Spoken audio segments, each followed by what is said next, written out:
People buy a lot of things online, and as a result, 7.4 billion packages travel around the world each year, arriving at their final destination in just a few days or sometimes even a few hours. So that means that on any given day, more than 20,273,000 packages are traveling across the world in a hidden system, flying above us in the sky or billowing past us on the highway. But we only ever see the ones that arrive at our doorsteps.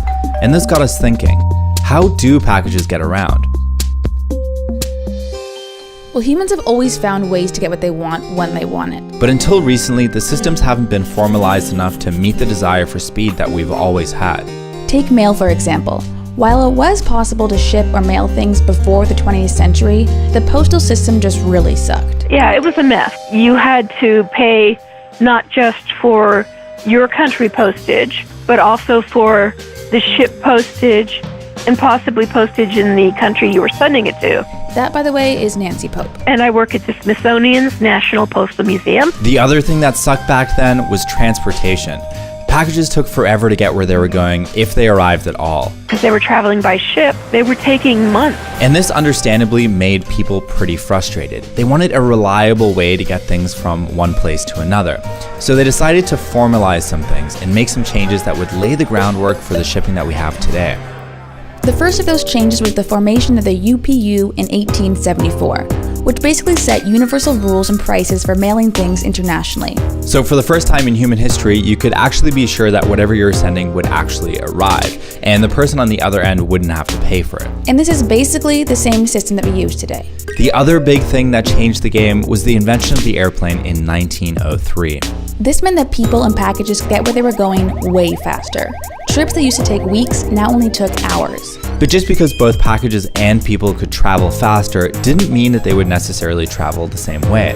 And in fact, they still don't. Which makes sense, because while a person usually wants to get somewhere in the fastest and most direct way possible, a package just needs to get there in the cheapest way possible. And to get things where they need to go as cheap as possible, we use the hub and spoke system. Here's how it works.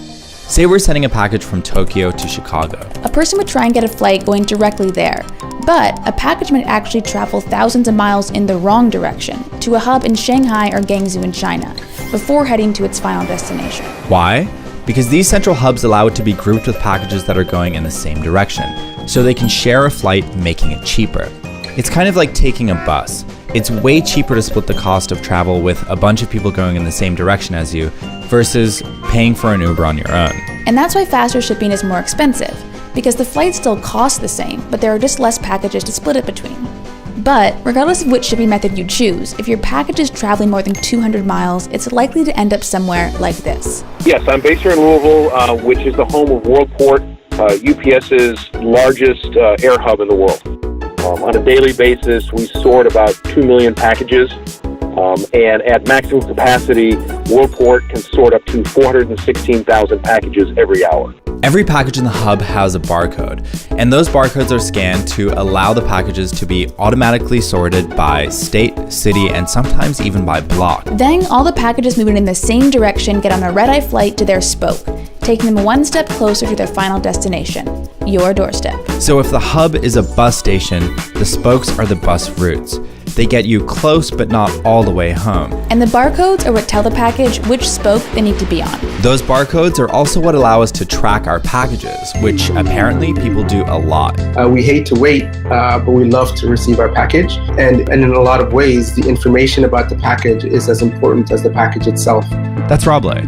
He made an app called Arrive that makes tracking things easier. Online shopping puts you in this liminal state where you own this thing, but it's not in your hands, and it's kind of disorienting. So we've gone from having no idea if our package will even arrive to being able to get anything we want from anywhere in the world and knowing where it is every step of the way. This connects us by allowing us to send artifacts, and these artifacts and these products, they have meaning to us. At some level, we're spoiled compared to the past. We're used to this. We're used to be able to get what we want, even if it's another country on another continent.